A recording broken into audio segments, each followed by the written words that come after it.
Ah, ben bonjour tout le monde. C'est la première fois que je peux faire un tournage dehors parce qu'aujourd'hui il faisait facilement une quinzaine de degrés, ce qui est plus chaud qu'il faut pour la période de l'année, mais c'est pas froid non plus. Puis il y avait un beau soleil, alors j'ai pu terminer mes travaux pour faire du bois de chauffage pour le foyer.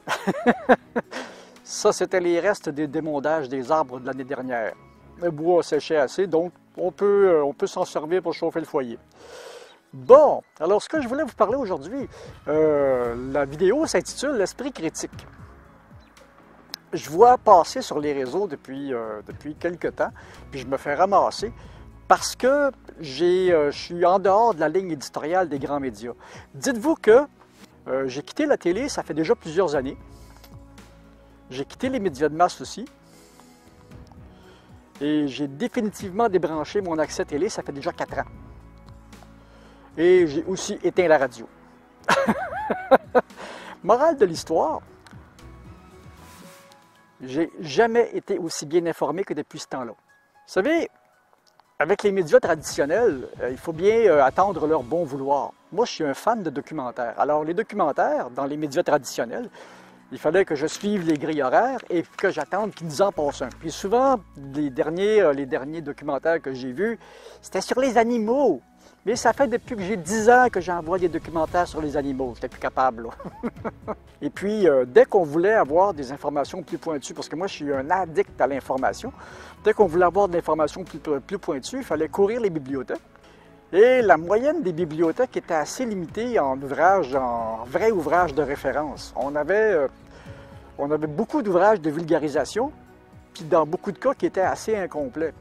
Et la révélation a été, il y a peut-être depuis 1996, ou plus après, parce qu'il n'y avait pas grand-chose à cette époque-là, mais au cours des années 2000, quand vraiment Internet a vraiment pris de l'ampleur et a commencé à avoir des choses vraiment intéressantes. Et est arrivé sur Internet Wikipédia.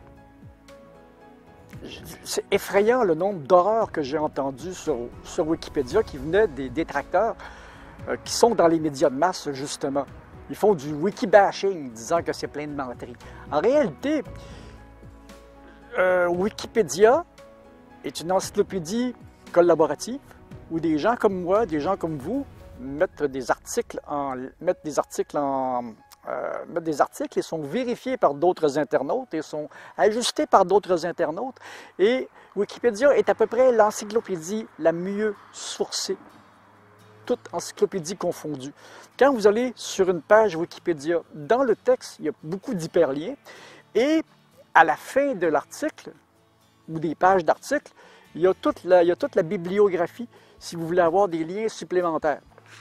Et puis, je me souviens, une des premières fois que ça m'est arrivé, ça fait déjà pas mal d'années, en fouillant sur Wikipédia pour des informations sur des démarreurs de moteurs à courant alternatif à grande puissance, je suis tombé de lien en lien, on déboule les liens, je suis tombé sur les volumes que j'avais dans mon cours d'électricité industrielle dans ma jeunesse.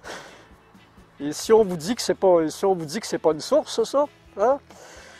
Ben, c'est pas une source. Avec les années, tu sais, comme ça fait pas mal d'années que je suis débranché des grands médias de masse, je me suis intéressé à beaucoup de choses. J'ai navigué sur des pages des gens qui sont pro-OVNI. J'ai regardé ça, j'ai fait le tour, j'étais là-dessus quelques semaines pour me rendre compte qu'il n'y a pas une seule image intéressante sur ces pages-là. Et il n'y a pas non plus le moindre article intéressant non plus. Tout est démontable. Donc, j'ai quitté. Il y a aussi... J'ai erré aussi sur les pages il y avait une émission, entre autres, qui s'appelait... donc, c'était sur Z-Télé ou sur Canal D, je me souviens, à l'époque, il y a plusieurs années. Nos ancêtres extraterrestres. Bon. D'après eux autres, tout ce qui est grande réalisation, les pyramides, les Aztèques, étaient tout aidés par les extraterrestres. Quand en réalité, si tu continues à fouiller un peu, puis que tu regardes ce que les experts te donnent, ce que les universités te donnent, ce que les archéologues te donnent, bien, tu te rends compte que la plupart de ces grands ouvrages-là, les pyramides des Incas, les pyramides de... Je ne sais pas, les pyramides, j'ai moins d'informations, mais même si on veut, tout l'assemblage du plateau de Gizeh, puis la plupart des temples, de ce qu'on appelait les temples, c'est pas grand-chose d'autre que des horloges astronomiques. Puis il y a une raison à ça. Nos ancêtres n'avaient pas d'horloge atomique qui calcule le temps à je ne sais pas combien de virgules après le point. Il fallait qu'ils s'aident de quelque chose. Donc, il y avait avec l'avancement des civilisations, il y a les chamans qui sont devenus des prêtres, qui sont devenus des docteurs, qui sont devenus...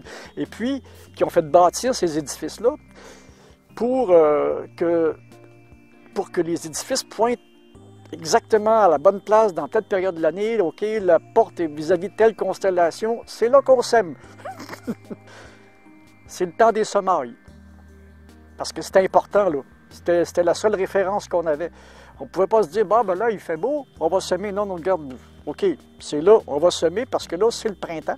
Puis là, on va récolter parce que c'est là qu'il faut qu'on récolte.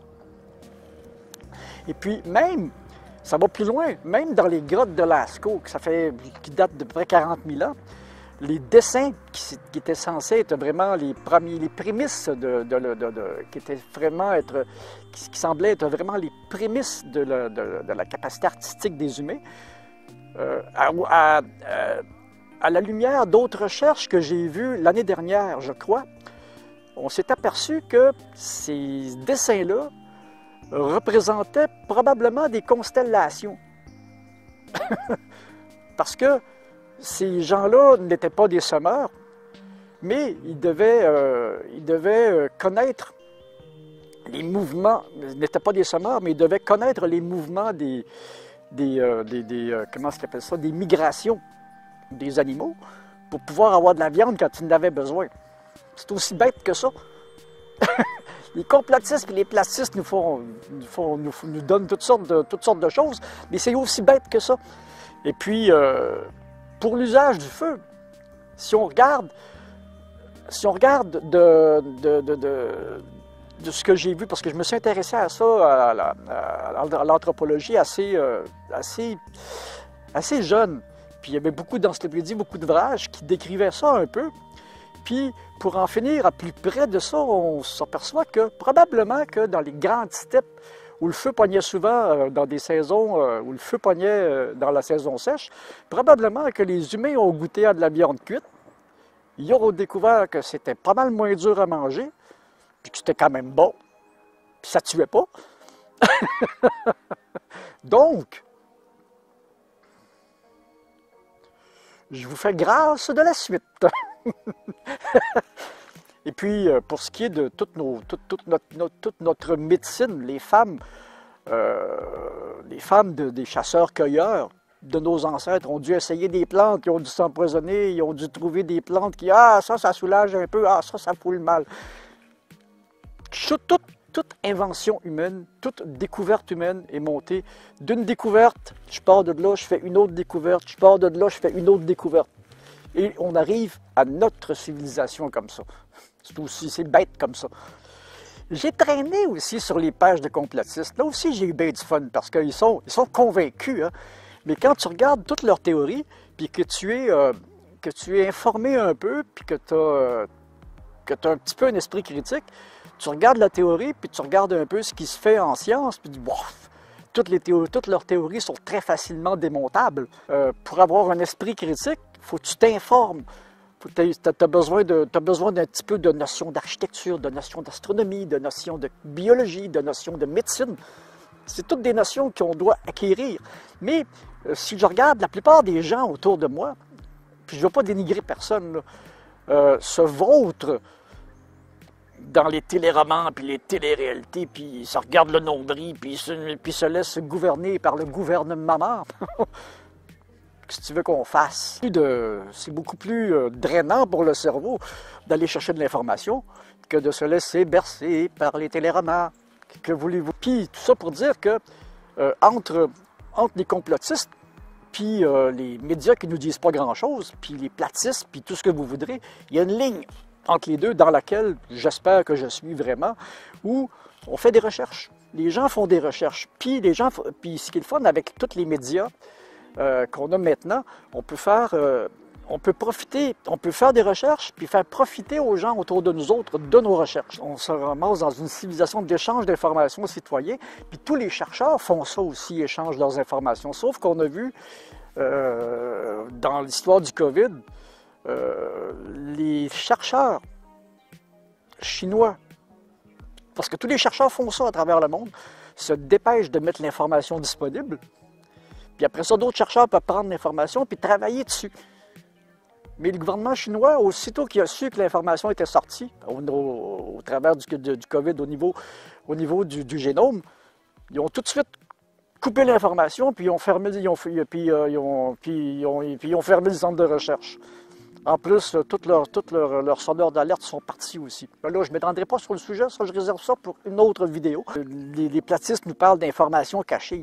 Il n'y en a pas vraiment d'informations cachées. Il y a juste d'informations qu'on ne veut pas aller chercher. C'est aussi bête que ça.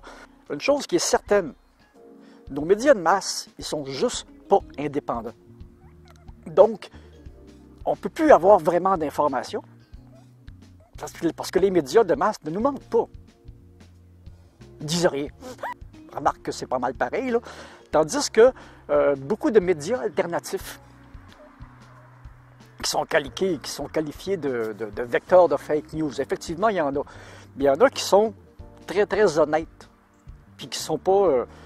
Il y en a qui sont très, très honnêtes, puis qui sont absolument pas subventionnés, qui sont absolument pas commandités, qui sont vraiment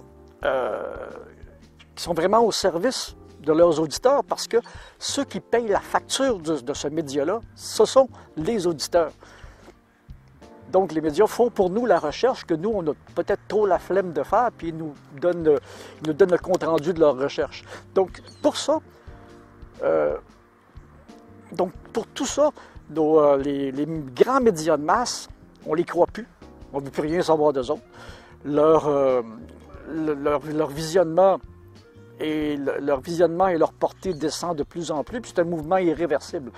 Jusqu'au jour où peut-être les gouvernements vont se tanner et couper Internet. Ça peut arriver. C'est comme ça en Iran. C'est comme ça en Chine. J'espère que ça ne nous arrivera pas. En finissant, je vais vous laisser quelques adresses intéressantes. Pour les Québécois, je vais vous montrer, je vais vous donner 3 adresses qui vont, puis allez voir les vidéos. Celui qui a fait le travail, c'est un monsieur qui était dans les arcanes du pouvoir et qui connaît très bien les dossiers. Nous démontre comment on s'est fait flouer de je ne sais pas combien de dizaines de milliards par une grande entreprise canadienne, de Québec entre autres, puis comment on a failli perdre Hydro-Québec aussi à leur profit. C'est assez, tu sais, quand on parle d'État profond, c'est pas un fake news. Le Canada n'est pas en reste dans ce domaine-là. Alors, c'est ça. Si vous avez aimé la vidéo, donnez-moi un petit coup de pouce. Là, je commence à avoir froid. Donnez-moi un petit coup de pouce, abonnez-vous à la chaîne, partagez.